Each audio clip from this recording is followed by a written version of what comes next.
안녕하세요. 딸을 키우고 있는 30대 후반 여자입니다. 30대 초반에 결혼해서 남편과 딸을 키우면서 행복한 가정을 꾸리고 있어요.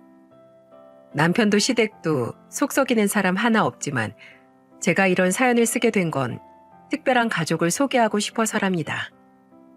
늘 자식들과 며느리가 먼저인 저희 어머님은 참 존경받아 마땅한 분이세요. 제가 시집 왔을 땐 시숙님이 일찍 결혼하셔서 형님이 있던 상태였어요.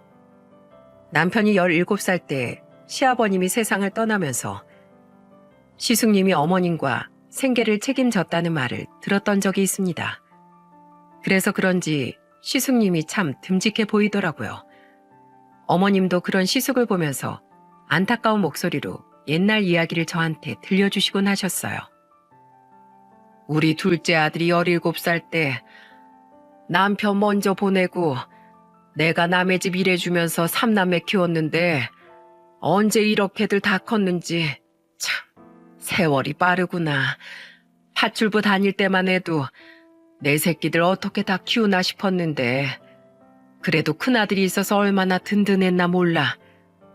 아주버님이 어머니께 도움을 많이 주셨나 봐요.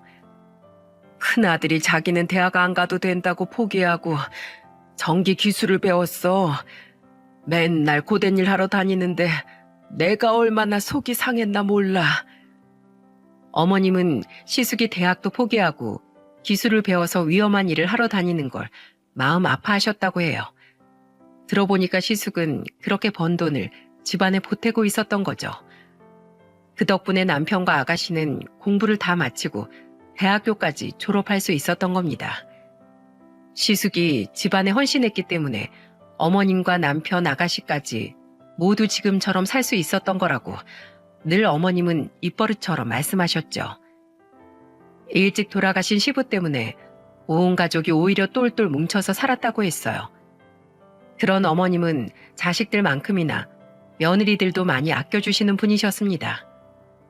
그래서 시댁에 가면 형님까지 모여서 여자 셋이 많은 대화를 나누곤 했어요.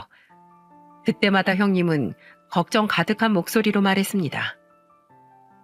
전 요새 남편이 일이 하도 바빠서 걱정이에요. 편한 일을 하는 것도 아니고 전기 쪽 일을 하니까 집에 오기 전까지 잠을 못 자겠더라니까요. 형님, 정말 걱정이 많으시겠어요. 전 남편이 야근한다고 밤늦게 오면 세상이 흉흉해서 별 생각이 다 들더라고요. 그러니까 먹고 사는 게 아무리 중요해도 사람이 안 다쳐야 되는데 말이야. 그렇게 며느리 둘에 어머님까지 모이면 이야기 꽃이 폈어요. 그러다가 막내 아가씨가 볼일 보러 나갔다가 집에 도착하면 모여있는 걸 보고 장난스러운 목소리로 말하곤 했습니다. 누가 보면 이 집은 딸만 셋인 줄 알겠어. 엄마, 너무 며느리들하고만 친하게 지내는 거 아니야? 잘 지내면 좋지 뭘 그러냐. 엄마 자꾸 그러면 막내딸 서운해요. 아가씨의 말에 저와 형님은 얼른 와서 같이 떠들자고 손짓을 했어요. 아가씨 성격이 애교가 많고 밝은 성격이라서 다 같이 모이면 이야기가 끊이질 않았습니다. 특히 형님은 고등학교 시절 탁구를 했었는데 그래서 그런지 체력도 좋고 성격도 시원시원했어요. 그래서 저와 시누이가 형님을 주로 잘 따르곤 했죠. 성격이 워낙 단호하고 똑부러져서 형님은 집안의 중심 같은 역할이었어요. 제가 처음 시집 왔을 때 할 줄 아는 게 하나도 없었는데 그런 저를 가르쳐주고 이끌어준 사람도 형님이었어요. 결혼하고 첫 명절에 우왕좌왕하는 저를 보면서 형님은 인자한 목소리로 말하셨어요. 아이고, 우리 새색시가 뭘 해야 될지 갈피를 못 잡고 있네. 제가 주방일은 거의 안 해봐서요. 저 뭐부터 해야 될까요? 걱정하지 마. 그냥 내가 하라는 대로만 하면 아무 문제 없으니까 나만 따라해. 저는 그때 형님이 얼마나 든든했는지 모릅니다. 그때 형님한테 전 뒤집는 방법부터 나물감 맞추는 것까지 전부 다 배울 수 있었어요. 그래서 명절 이후엔 형님한테 배웠던 방법으로 나물 반찬을 만들어 형님 집으로 찾아갔던 적도 있었어요. 형님이 제가 만든 나물을 보고 깜짝 놀라면서 말했던 기억이 나요. 우와, 동서, 이제 나물은 눈 감고도 만들겠다. 세상에 이걸 만들어서 가져올 생각을 했어? 그때 형님이 저 가르치면서 명절 지내느라 고생 많이 하셨잖아요. 그래서 제가 일부러 넉넉하게 만들어서 가져왔어요. 안 그래도 저녁 반찬 뭐 하나 걱정하고 있었는데 동서 덕분에 해결했네. 형님은 제가 준 나물 반찬을 먹어보면서 너무 맛있다면서 엄지를 들어주셨어요. 그 후 김장철이 다가왔을 때도 형님은 시댁에 모여서 다 같이 김장김치를 담그자는 제안을 했죠. 할 줄 아는 거 하나도 없던 전 걱정을 안고 시댁으로 갔습니다. 그런데 가보니까 형님이 이미 준비를 다 해놓고 기다리고 있던 겁니다. 형님은 저를 보자마자 고무장갑을 주시면서 말했어요. 동서, 이제 왔어? 자, 이거 고무장갑 끼고 무생채부터 하자. 뭘 하나 해도 다 같이 하는 걸 좋아하던 형님은 김장도 다 같이 하려고 미리 준비를 해둔 거였어요. 그런 모습을 보면서 어머님은 흐뭇한 미소로 말하셨습니다. 며느리들이 어쩜 이렇게 손발도 잘 맞고 예쁠까?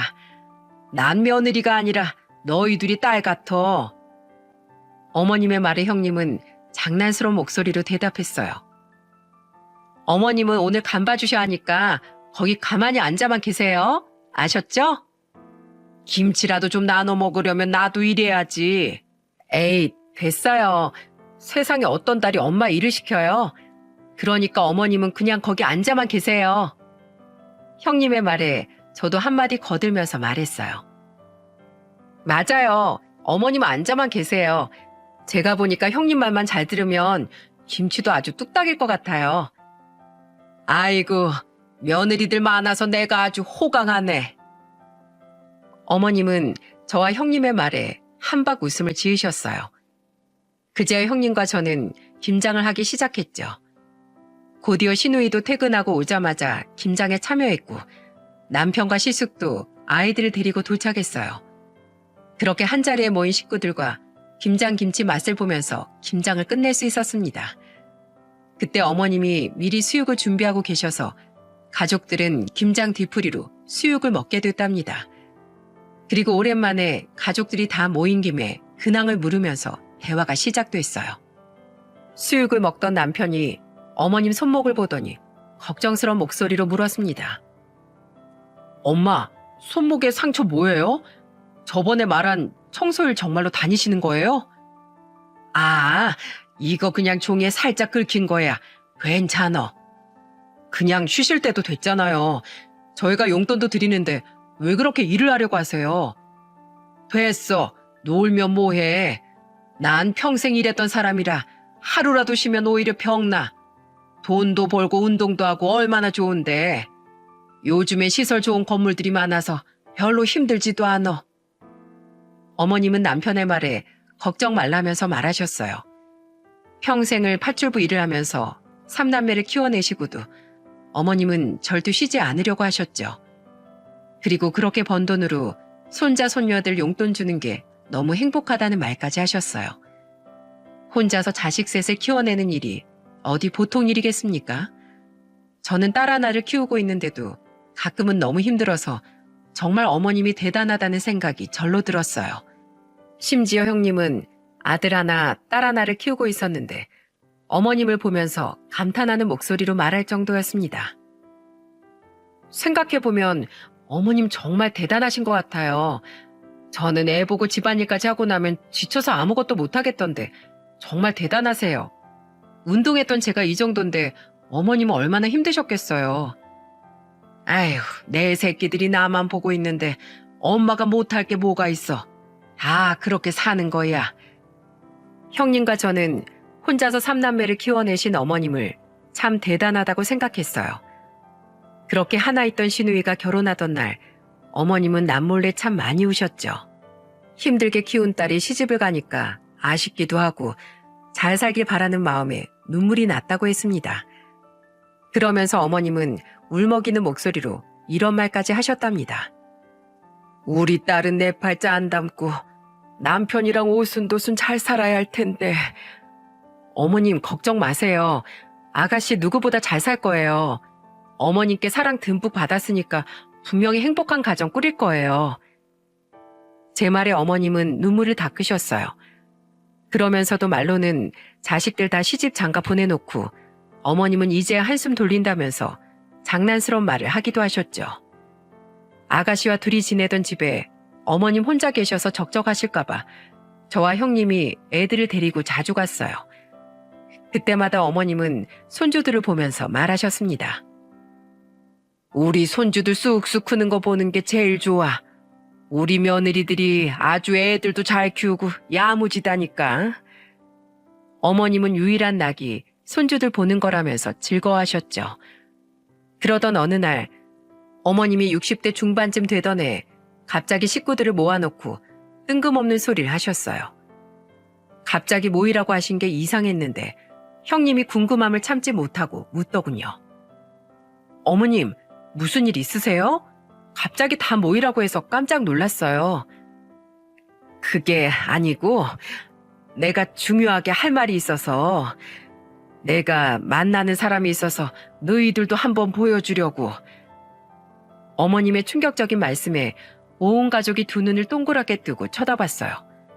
정말 상상도 못했던 말이었거든요. 저도 너무 깜짝 놀라 어머님을 보면서 물었습니다. 어머님, 아니 어떻게 만나신 거예요? 왜 저희한테 말 안 하셨어요? 이 나이 먹고 뭐가 자랑이라고 티를 내. 내 친구 은숙이랑 노래교실 다니다가 소개로 만났어. 은숙이랑 나랑 50년 친구잖아. 은숙이가 소개해주는 사람이면 괜찮겠다고 생각해서 만나보게 됐다. 일주일에 2번씩 노래교실을 다니던 어머님이 오랜 친구의 소개로 만나게 된 사이였어요. 그때 남편이 의심 가득한 눈초리로 어머님을 보면서 추궁하듯이 묻더군요. 정말로 그 친구분이 아는 분 맞아요? 계속 연락하고 지내던 그 친구분 맞으시죠? 그래, 걔가 은숙이야. 그 아저씨는 어떤데요? 아무리 오랜 친구가 주선하는 자리라도 의심을 해보셔야죠. 아니야, 사람이 얼마나 착하고 성품도 좋은데 아내하고 사별한 지 20년 됐는데 지금까지 혼자 살았다고 하더라고. 지금은 복덕방 하고 있어. 엄마가 보기에는 괜찮아요? 사람이 좋으니까 만나보는 거지. 아유, 뭘 자꾸 물어. 쑥스럽다. 이 얘기 그만하자. 어머님은 계속 꼬치꼬치 묻는 남편을 보면서 쑥스럽다는 말을 하셨어요. 그래서 저는 어머님께 괜찮다면서 말했습니다. 아이, 어머님, 요즘 100세 시대인데 뭐가 쑥스러워요. 그동안 3남매 키우면서 일만 하신다고 고생하셨잖아요. 어머님도 어머님 인생 즐기셔야죠. 저와 형님은 어머님을 응원하면서 말했어요. 일만 하시던 어머님이 드디어 본인 인생을 즐기신다고 생각하니까 며느리인 저도 너무 기쁘더라고요. 그런데 시숙하고 남편이 계속 탐탁치 않은 표정으로 있는 거예요. 신우는 놀랐는지 벙찐 표정으로 있었고요. 그러자 어머님은 그 자리에서 아예 날짜와 시간을 정해주면서 3남매를 보고 말했습니다. 이번 주 토요일에 다 같이 밥이나 먹자. 점심때 다들 약속 비워도. 어머님의 말에 저는 떨리기도 하고 긴장도 되더라고요. 남편은 집으로 가는 내내 의아한 목소리로 말했습니다. 요즘 세상에 사람이 얼마나 무서운데 엄만 연애를 하신다는 거야? 일단 한번 보기나 해. 부덕이 무서워서 장 못 담글까봐? 언젠가 한 번쯤은 겪을 일이었잖아. 그러니까 우리가 응원해드리자. 저는 계속해서 걱정하는 남편을 다독이면서 말했어요.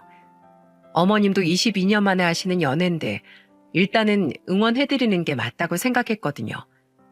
그렇게 형님과 저는 미리 조용한 한정식 식당을 예약하려고 했는데 이미 어머님이 만나시는 분이 예약을 해두셨더라고요. 예상외로 매너도 있고 괜찮을 분일지도 모른다는 생각에 한껏 기대를 하고 나갔습니다. 약속 장소에서 처음 본 아저씨는 나이가 60대 후반이었는데도 굉장히 동안이었어요.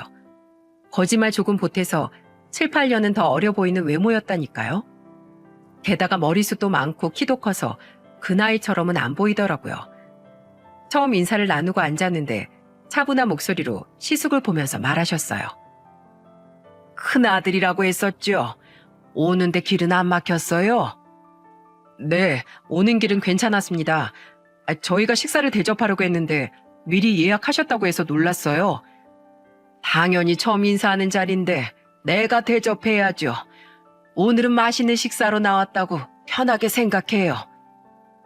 엄청 근엄한 목소리로 분위기를 편하게 만들어주시니까 참 좋았어요. 생각보다 매너도 있고 센스도 좋으시더군요. 음식이 나오자 아저씨는 어머님을 먼저 챙겨드리고 저희를 보면서 말하더군요. 어서들 들어요. 내가 진작부터 보고 싶어 했는데 어머님께서 민망하다고 하셔서 이제야 보게 되네요.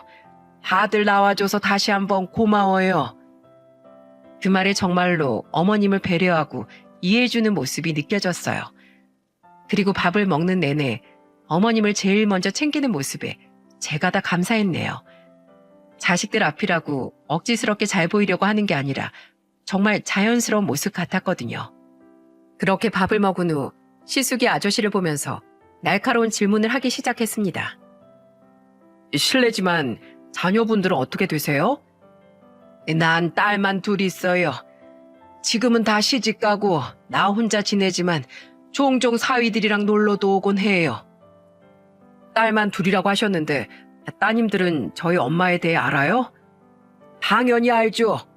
전 항상 우리 명숙 씨를 소개하고 다녔답니다. 아저씨는 이미 딸들한테도 어머님의 존재를 알렸다고 말했어요. 그러자 시숙은 또 한 번 날카로운 질문을 던지기 시작했습니다. 그럼 살고 계신 곳이 정확히 어디쯤이세요? 난 어머님 지내는 집에서 차로 20분 정도 떨어진 곳에 살고 있어요. 아, 그러셨구나. 그럼 복덕방은 어디쯤에 사시는데요? 집 근처에서 하고 있죠. 아드님이 엄마를 무척 아끼시나 봅니다. 그럼요. 엄마가 만나는 분이 어떤 분인지 장남이 알고 있어야죠. 시숙과 남편은 22년 만에 어머님이 만나는 분을 경계하듯 바라봤어요. 갑자기 어머님이 연애하신다니까 조심스럽게 생각한 것 같았습니다. 돌다리도 두드려보고 건너는 게 좋다고들 하니까 시숙과 남편도 이해는 갔어요. 처음엔 이걸 물어봐도 되는 건가 싶었는데 편하게 이끌어주니까 오히려 편하더라고요. 그렇게 시숙과 남편은 궁금했던 질문들을 다 털어놓고 나서야 자리가 끝이 났습니다. 그리고 몇 주 뒤 저희 식구들과 아저씨의 딸들이 마주하게 됐어요. 두 분이 만난 지 꽤 된 상태였고 두 분 다 혼자 살고 계셔서 살림을 합칠 계획이 있으셨던 거예요. 그래서 양쪽 집안 자식들이 한자리에 모이게 된 거죠. 그런데 인상 좋던 아저씨와 달리 딸들은 인상이 하나같이 사나운 표정이었어요. 뭔가 마음에 안 드는 게 있나 싶을 만큼 날이 선 표정이라서 저는 제 앞에 있던 딸에게 물어보게 됐어요. 음식은 괜찮으세요? 여기가 음식을 잘한다고 해서 예약했는데 괜찮은지 모르겠네요. 여기 그쪽이 예약한 거예요? 식당 고르는 센스가 너무 후져서 몰랐네요. 저는 딱딱한 분위기 좀 풀어볼까 하고 던진 질문이었는데 날이 선 목소리에 정말 깜짝 놀랐어요. 그러자 아저씨가 중재를 하면서 말하셨습니다. 둘째, 너는 말이 왜 그래? 아까부터 뚱하게 앉아있으니까 걱정돼서 물어본 거잖아. 처음부터 네가 똑바로 있던지 했어야지. 뭐 좋은 자리라고 내가 실실거리고 앉아있어요? 솔직히 아빠 연애하는 거 나 너무 쪽팔려. 내가 뭐 신경 쓸 건 아니긴 한데 이런 자리는 앞으로 없었으면 좋겠어. 아저씨 딸은 벼랑간 화를 내더니 가방을 들고 자리에서 나가버리는 거예요. 그걸 본 저와 남편은 깜짝 놀라고 말았죠. 그러자 첫째 딸이 한숨을 쉬면서 말하더군요. 신경 쓰지 마세요. 제가 원래 성격이 할 말 못 참는 성격이라 그래요. 어차피 우리는 아버지 어떻게 사는지 잘 신경 안 쓰니까 걱정 마요. 어쩜 딸들이 다 말하는 게 이 모양인지 저는 듣고도 놀랐습니다. 솔직히 아저씨 인상만 보면 자식들도 다 성격이 서글서글 할 것 같았는데 정반대 성격이라서 너무 놀랐어요. 그런데 첫째 딸의 말을 들어보니까 두 딸이 다 결혼한 뒤로는 서로 왕래가 거의 없던 것 같더군요. 그래서 두 분만 서로 알콩달콩 잘 살면 된다는 생각에 딸들 성격이 사나운 건 개의치 않았어요. 오히려 남편은 그 말을 듣자마자 안심하듯 말하더군요. 그래, 차라리 까다로운 딸들이면 안 보고 사는 게 우리 엄마한텐 더 편하겠지. 차라리 잘 됐어. 남편의 말에 시숙도 수긍하는 것 같았습니다. 그 후 두 분은 결혼식과 혼인신고는 생략하고 살림만 합치게 됐어요. 어머님은 혼자 지낼 때보다 두 분이 지내는 모습이 더 즐거워 보이셨죠. 두 분이 살림을 합친 첫 해에는 다 같이 가서 세배도 드렸어요. 다 같이 떡국을 먹고 있는데 갑자기 아저씨가 울먹거리는 목소리로 말하더군요. 집안이 이렇게 시끌벅적했던 게 얼마만인지 모르겠네.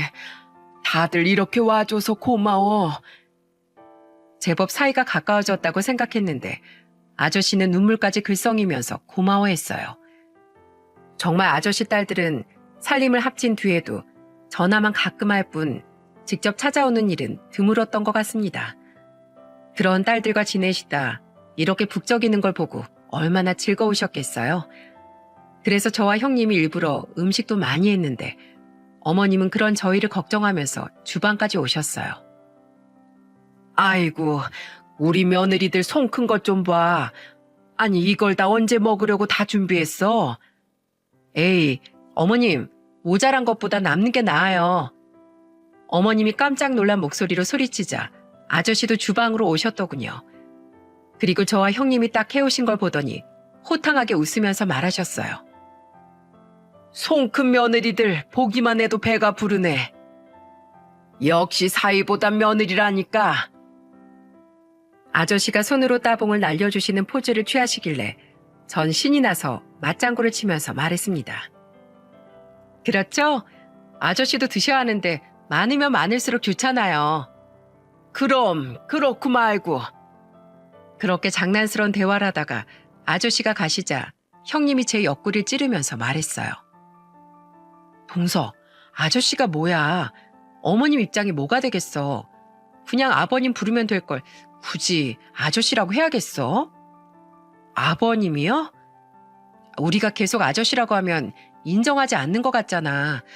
이미 살림도 합치셨는데 호칭이라도 제대로 해드리자.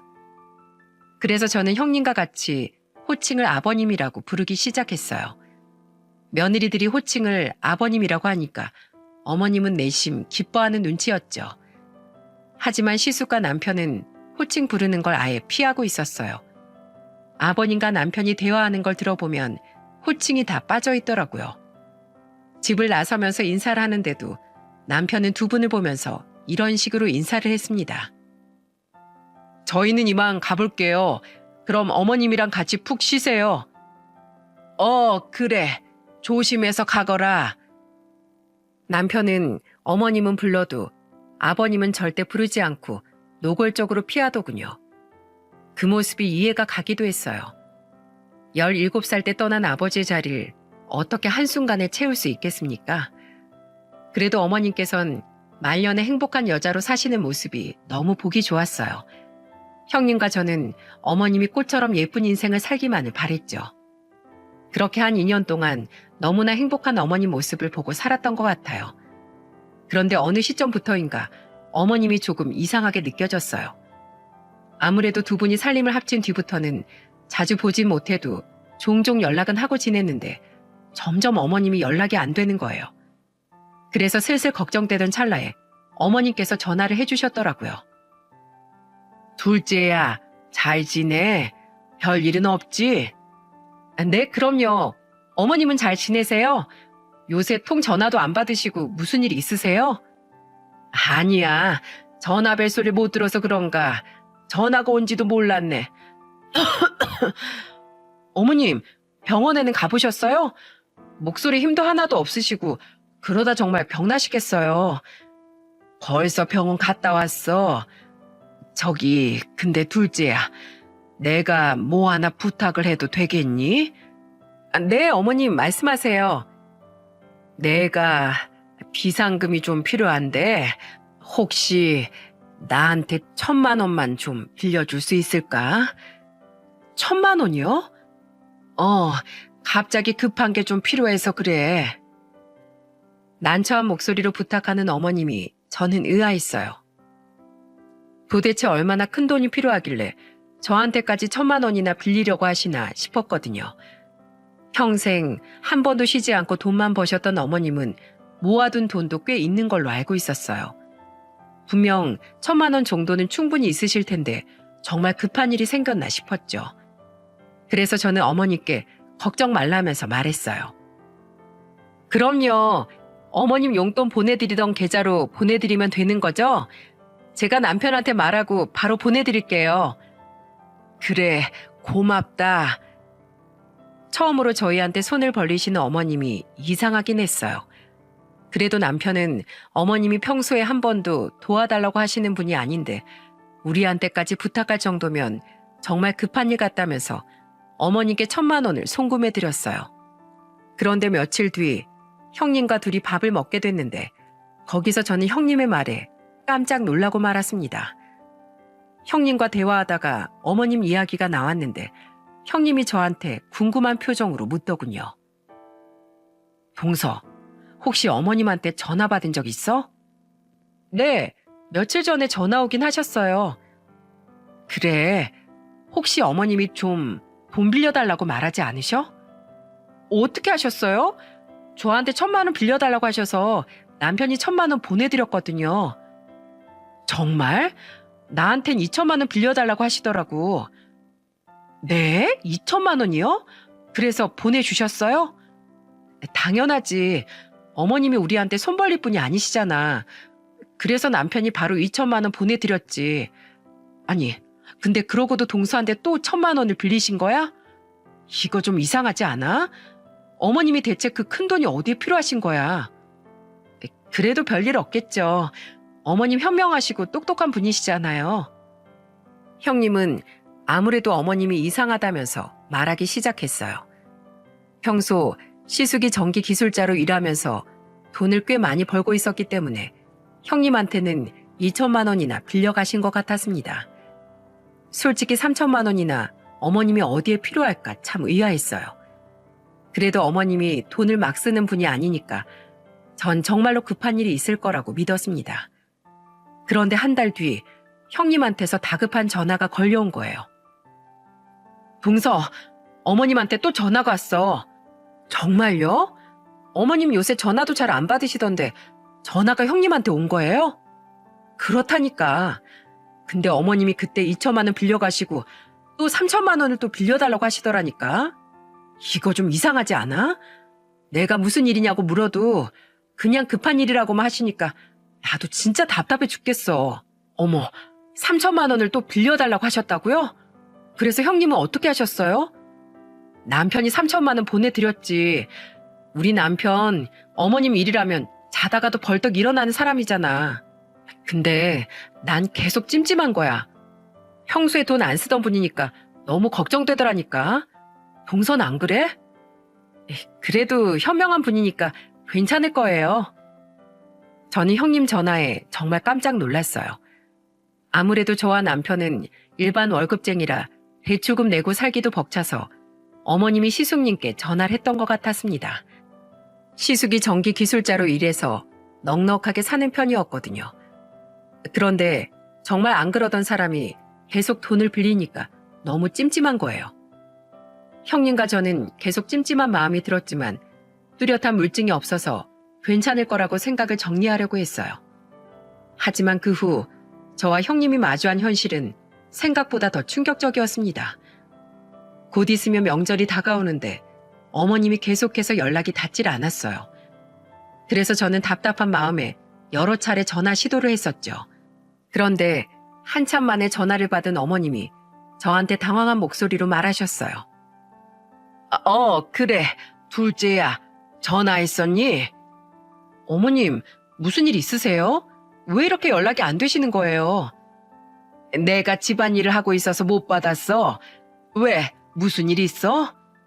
일은 아니고 곧 명절인데 음식은 어떻게 할까 해서 전화드렸어요. 아, 그거 내가 문자로 넣어주마. 지금 오래 통화하기 어려우세요? 내가 뭘 좀 하고 있어서 정신이 없어서 그래. 어머님은 문자를 주시기로 하고 전화를 끊으셨어요. 하지만 어머님은 끝까지 문자를 안 보내주시는 거예요. 심지어 형님과 신우가 해봐도 어머님은 전화만 잠깐 받으실 뿐 길게 통화도 안 하려고 하시는 겁니다. 그런 날들이 계속 이어지니까 어느 날 갑자기 형님이 저한테 전화해서 단호한 목소리로 말했어요. 동서, 안 되겠어. 우리 그 집에 가보자. 저번에도 갔다가 허탕쳤는데 또 간다고 될까요? 계란으로 바위치기라도 해봐야지. 아무래도 이상해서 안 되겠어. 살림 합치고 초반만 해도 우리 불러서 다 같이 설도 지냈는데 왜 갑자기 문전박대를 하는 거야? 이거 너무 이상하지 않아? 게다가 전화도 안 받으셔. 형님은 아무래도 어머님이 이상하다고 아예 집으로 무작정 가보자고 했어요. 그때 저도 어머님이 연락도 잘 안 되시고 만나자고 약속을 잡으려 해도 잘 만나주질 않아서 괜한 걱정이 들던 때였거든요. 그래서 나중엔 어머님이 우리를 일부러 피하시는 건 아닌가 하는 생각까지 들 정도였어요. 그런 와중에 명절이 다가오는데도 어머님 연락도 안 되는 게 너무 이상해서 형님과 저는 무작정 연락도 없이 찾아가기로 다짐한 겁니다. 약속을 잡고 형님을 만나 대문 앞에 섰을 때 떨리는 마음으로 초인종을 눌렀어요. 그런데 안에 아무도 없는 건지 인기척도 없더라고요. 그래서 아무도 없나 싶어서 문에 귀를 대보는데 인기척 같은 게 들렸어요. 그래서 저는 형님한테 다급한 목소리로 말했습니다. 형님, 안에서 무슨 소리가 들렸어요. 뭐? 진짜? 그럼 누가 있다는 거잖아. 그런데 왜 문을 안 열지? 안 되겠다. 열어줄 때까지 초인종이라도 눌러보자. 형님은 다급한 마음에 10번 정도 계속해서 초인종을 눌렀어요. 그러자 한참 뒤 아버님이 문을 열고 나오더군요. 그런데 너무 태어난 목소리로 뻔뻔하게 말을 하기 시작했어요. 여기는 무슨 일이야? 어머님이 통 전화를 안 받으셔서요. 혹시 어머님 무슨 일 있으세요? 그럴 리가 없을 텐데. 이상하네. 워낙 바쁜 사람이라 지금 집에 없어. 다시 전화해봐. 나도 이만 나가봐야 돼. 그때 저랑 형님은 식은땀을 흘리면서 말하는 아버님을 보고 수상한 낌새를 눈치챘어요. 저와 형님은 서로 눈빛을 주고받았고 형님은 능청스럽게 말을 이어가기 시작했습니다. 아, 그래도 아버님 며느리들이 둘이 나왔는데 안에서 물이라도 한 잔 주셔야죠. 형님이 나긋한 목소리로 말하는데 갑자기 아버님은 역정을 내면서 소리를 쳤어요. 젊은 것들이 예의가 없어. 너희 시어머니 여기 없다고 말했잖아. 안 나갔다고. 당장 좋은 말로 할 때 돌아가. 남자만 있는 집에 여자들이 들어와야 되겠어? 저희가 무슨 여자예요. 며느리들이지. 아, 글쎄 싫다고. 당장 돌아가. 어디 어른 말하는데 꼬박꼬박 말대답을 해. 별 말도 안 했는데 역정을 내면서 화내는 모습이 더 수상해 보이기 시작했습니다. 그 순간 확실히 뭔가 있다는 생각이 든 저와 형님은 서로 눈치를 보다가 냅다 안으로 밀고 들어갔어요. 형님은 문틈을 막고 서 있는 아버님을 비집고 들어가면서 소리쳤습니다. 그러니까 저희가 물 한 잔만 마시겠다고 했잖아요. 좀 비켜보세요. 형님은 문틈을 비집고 들어가려고 안간힘을 썼고 저는 그런 형님을 뒤에서 밀면서 같이 들어갔습니다. 그런 저희를 보면서 뒤에서 아버님이 소리를 쳤어요. 이리 안 나와? 여기 없다니까. 저희를 뜯어말리는 아버님 손길에도 저와 형님은 기어코 집 안으로 들어가는데 성공했어요. 그리고 저희가 안에 들어갔을 때는 어머님이 평소에 자주 신던 신발이 신발장에 벗겨져 있더군요. 이렇게 집안에 신발까지 떡하니 있는데 없다고 하는 게 이상해서 저는 집안을 살펴보기 시작했습니다.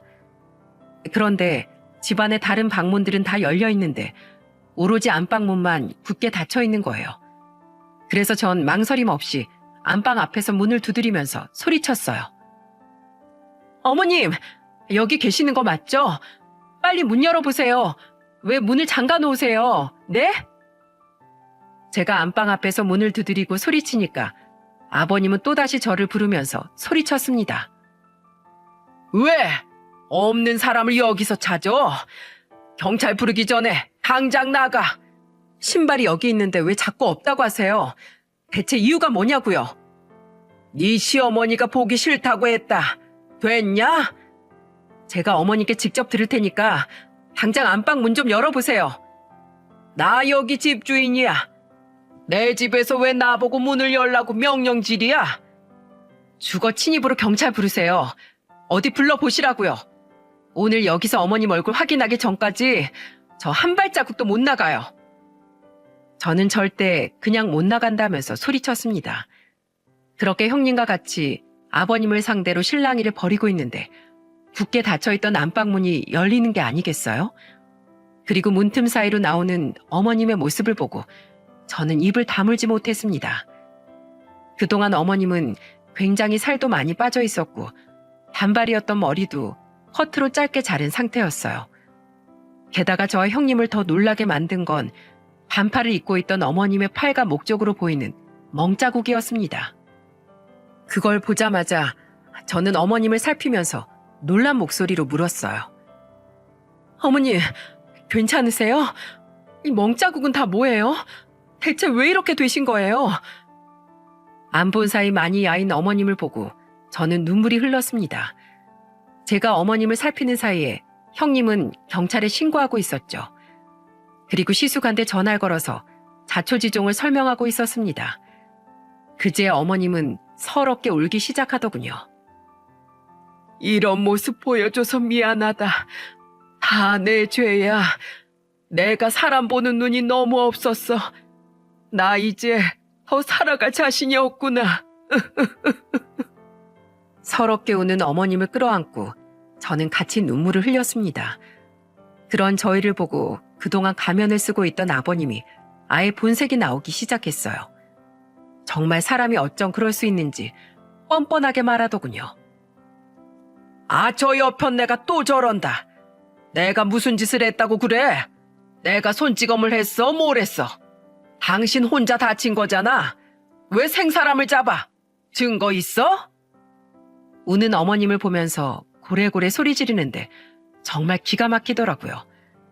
저런 사람을 아버님이라고 부르고 살았다니 제 혀를 뽑고 싶을 정도였습니다. 그때 형님이 아저씨를 보고 소리쳤어요. 어디서 소리를 질러요? 만약에 우리 어머님 털끝이라도 건드렸다간 당신 인생 내가 박살내버릴 줄 알아. 뭐야? 난 뭐 가만히 있을 줄 알아? 내가 다음엔 정말 가만 안 둘 거야. 그렇게 말하더니 슬금슬금 현관 쪽으로 향하면서 나가려는 거예요. 그때 형님이 눈치를 채고 아저씨와 현관문을 가로막고 섰어요. 어딜 도망가세요? 내 집인데 들어가고 나가고 내 자유지. 자유는 나중에 찾으시고 지금 경찰 오고 있잖아요. 조사받고 자유 찾으셔야죠. 내가 뭘 잘못했다고 조사를 받아. 난 절대 못 받아. 그 순간 아저씨가 형님을 밀치려고 나가려는데 형님은 현관 문짝을 잡고 버텼어요. 그리고 힘으로 안 될 것 같았는지 냅다 다리를 붙잡기 시작한 겁니다. 그러면서 형님은 악을 쓰면서 소리쳤어요. 못 가. 여기서 나가려면 나 밟고 가. 절대 못 나가. 놔! 이거 놓으라고! 형님한테 발목을 잡혀서 빠져나가려고 안간힘을 썼지만 쉽게 나올 수가 없었어요. 그때 저도 다른 발을 잡고 늘어지기 시작했죠. 그러자 아저씨가 답답해서 소리치기 시작했습니다. 이 미친 것들이 정신이 나갔나? 아니, 대체 왜 이래? 아유, 이 거머리 같은 것들아. 나 다리 아파. 내 다리 좀 놔. 어머님은 울고 계시고 저랑 형님은 다리를 붙잡은 채 실랑이를 벌이고 있었어요. 그야말로 개판인 상황에 드디어 경찰이 도착한 겁니다. 어느 분이 신고하신 건가요? 그때 형님은 경찰을 보자마자 반가움에 소리쳤어요. 네, 저요. 제가 신고했어요. 저희 어머님 좀 보세요. 저렇게 만든 사람이 바로 이 사람이에요. 그 순간 아저씨는 억울하다면서 경찰을 보고 말하더군요. 다 모함이에요. 전 그런 적 없습니다. 이 미친 여자들이 지금 쇼하는 거라고요. 그러자 그때였습니다. 구석에서 울고 계시던 어머님이 눈물을 뚝뚝 흘리시면서 화난 목소리로 소리치기 시작했습니다. 누가 미친 것들이야. 네가 그러고도 사람이야? 나한테 돈 만들어 오라고 협박했었잖아. 내 머리카락 이렇게 만든 것도 너잖아. 지금까지 저 사람한테 감금당하고 있었어요. 빨리 잡아가세요. 제발 살려주세요. 어머님이 절규하면서 털어놓은 사실에 정말 경악했습니다. 지금까지 연락도 잘 안 되고 얼굴도 한번 제대로 못 봤던 게 다 감금을 당하고 있어서 그랬다는 겁니다. 그러자 경찰도 놀라서 어머님을 부축하면서 묻기 시작했어요. 어머님, 우선 진정하시고 천천히 한번 말해보세요. 내가 헤어지려고 몇 번이고 이렇게 말했는데 절대 날 보낼 수 없다고 하면서 일도 안 나가고 계속 절 옆에서 감시했어요. 제발 저 좀 살려주세요. 손까지 떨면서 소리치는 어머님을 보면서 정말 가슴이 무너지는 것 같았어요. 그리고 그 순간 시숙님이 허겁지겁 달려오는 소리가 들렸습니다. 바닥에 벌벌 떨면서 주저앉은 어머님을 부축하면서 소리쳤어요. 어머니, 이게 무슨 일이세요? 진정하세요. 다 제 잘못이에요. 정말 죄송해요. 장남이 어머니를 지켜드리지 못하고 죄송해요. 내가 미안하다. 내가 미안해. 어머님은 시숙님한테 안겨서 목 놓아 우셨습니다. 저희는 놀란 가슴을 진정시키고 다 같이 병원으로 어머님을 모셨어요. 그리고 아가씨는 뒤늦게 소식을 듣고 병원으로 왔습니다. 자식들이 모두 도착하자 어머님은 울먹이면서 말하셨습니다. 며느리들이랑 사위, 그리고 우리 두 아들, 예쁜 딸까지 이렇게 보니까 나 너무 꿈만 같구나.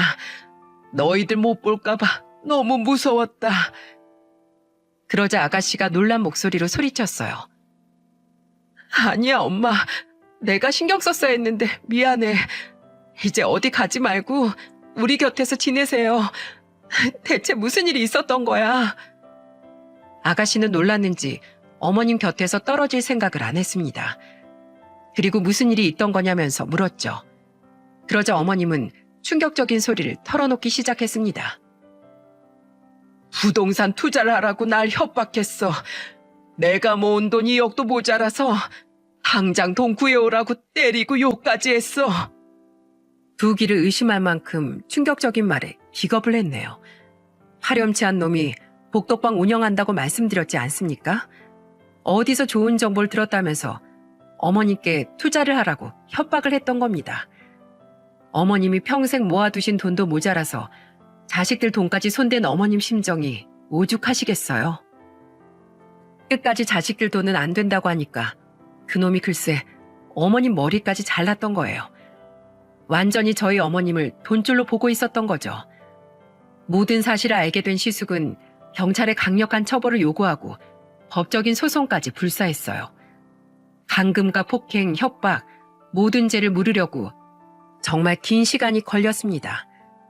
시숙과 자식들이 끝까지 포기하지 않고 법적인 다툼을 벌인 끝에 그 사람은 1년의 실형을 선고받게 됐어요. 한마디로 사기치려다가 콩밥을 먹게 되는 신세가 된 겁니다. 그런데 상황이 극단으로 치닫자 시숙과 어머님이 있는 집을 찾아와서 빌기까지 하더군요. 이 늙은이한테 1년이 얼마나 귀한데 1년이나 썩고 나와. 내가 금전적인 보상은 다 할 테니까 제발 좀 봐주게. 지금 합의 보려고 온 거예요? 정신 나갔습니까? 절대 합의는 없으니까 가세요. 가시라고요. 시숙은 끝까지 합의는 없다는 단호한 태도로 쫓아냈어요. 나중에 알고 보니까 12년 전에 폭력 전과가 있어서 교도소를 다녀온 전력이 있던 겁니다. 같은 전과로 처벌을 또 받으면 무거운 형량을 받게 되니까 합의를 하려고 왔던 거예요. 너무 뻔뻔하지 않습니까? 심지어 얼마나 끈질긴지 결국 형님까지 나설 정도였다니까요. 참다 못한 형님이 한 3번째 찾아왔을 땐 물을 한 바가지 떠서 나가서 소리쳤다고 했어요. 이 쓰레기 자식아! 그걸 지금 뭐 변명이라고 하고 있어? 몇 억을 준다고 해도 절대 합의는 안 할 거니까 당장 꺼져! 형님이 물을 뿌리려고 하니까 주랭랑까지 쳤습니다. 결국 재판을 통해서 가중 처벌이 되면서 1년의 실형 선고가 났던 거였어요. 그렇게 지금은 시숙이 어머님을 모시고 살고 있는데 예전보다 더 잘 지내고 계세요. 시숙은 그때의 충격을 잊지 못하고 진지한 목소리로 말했어요. 어머니, 이제는 저희가 평생 함께 살게요. 저희가 평생 지켜드리겠습니다. 고맙다. 우리 아들 덕분에 내가 산다. 장남이 잘 이끌어주니까 동생들도 이렇게 듬직하게 잘 커준 것 같아. 앞으로 아무 걱정 마세요. 저희들이 있잖아요. 어머님은 또다시 눈물을 보이셨어요. 그 모습을 보니까 저도 코끝이 찡하더군요. 저는 요즘 형님과 어머님을 모시고 꽃꽂이를 배우러 다니고 있어요. 워낙 꽃을 좋아하시던 어머님을 위해 항상 봄 같은 일상을 만들어드리고 싶었거든요. 꽃꽂이를 하러 다니다 보면 부부 사이에 다정한 분들이 많으세요. 제가 이렇게 사연을 보낸 이유도 다양한 고부 사이가 있다는 걸 보여드리고 싶어서랍니다. 저희 가족들 어벤져스처럼 보이지 않나요? 가족의 형태는 다양하다고 하는데 언제까지 며느리와 시어머니가 내외할 순 없잖아요. 마음을 열고 가족 간의 정을 다져보는 건 어떨까요? 며느리로 이런 말 하면 부담스럽지 않을까, 혹여 실례는 아닐까 걱정해도 안 하는 것보다 낫다는 걸 알게 됐어요. 제가 그때 조금만 더 전화를 많이 드렸다면 그 정도로 큰 피해를 당하지 않으셨겠다는 생각이 들더라고요. 그러니까 여러분, 오늘의 표현을 내일로 미루지 마세요. 오늘 사랑한다는 말은 오늘 하시고 내일은 함께하는 시간을 갖는 그런 다정한 가정을 이루시길 바랍니다. 제 사연이 좋은 귀감이 되었으면 좋겠네요. 모두 감사드려요.